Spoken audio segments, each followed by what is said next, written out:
شرق الازدهار. أحساء الخيرات. أرض على طينها مشى قوم يعانقون السحاب. كانوا هنا قبل التاريخ، وفي التاريخ صنعوا المستحيلات. يدينون لله واحدا وبالولاء لقيادة حكيمة رشيدة آل سعود.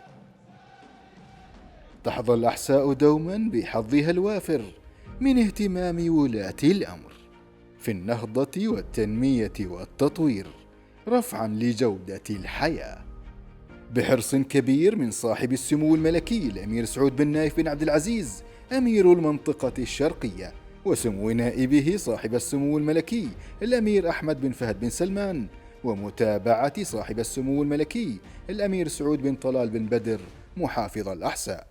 حققت أمانة الأحساء جملة من المنجزات الوطنية خلال الفترات السابقة عبر خططها الخمسية للمشاريع بدعم وزارة الشؤون البلدية والقروية والإسكان.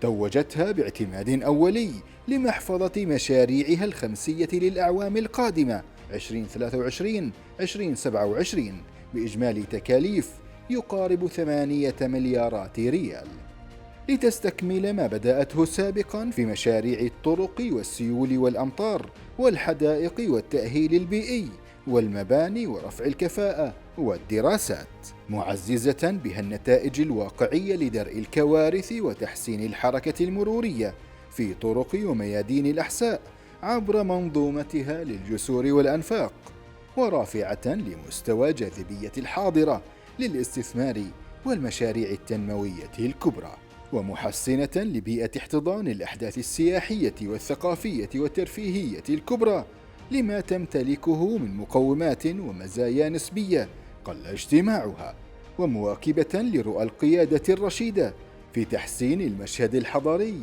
وأنسنة المدن.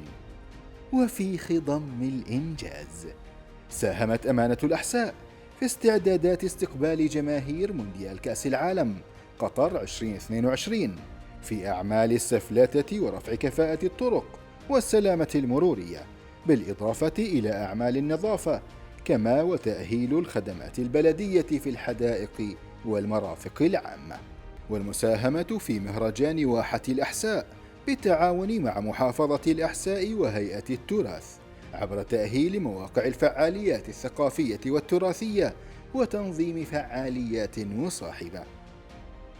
ويجاور الإنجاز إنجاز امتثالا لتوجهات القيادة الحكيمة في التحول الرقمي وتحسين الخدمات المقدمة للمستفيدين.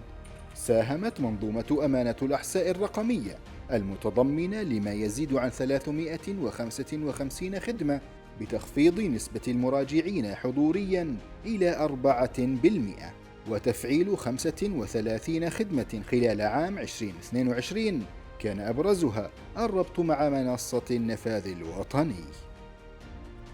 وامتدادا لاهتمام الأمانة بالاستدامة المالية ورفع وتيرة الحراك الاستثماري، أسست شركة أمانة الأحساء تدعيما للاستراتيجية التنموية الاستثمارية في القطاع البلدي في حاضرة الأحساء. أعوام بالخير تعاقبت، وأحساء الخيرات مزدانة بثمار اهتمام قيادتنا الرشيدة. وبلسان أهالي الأحساء، شكرا لكم يا صاحب السمو.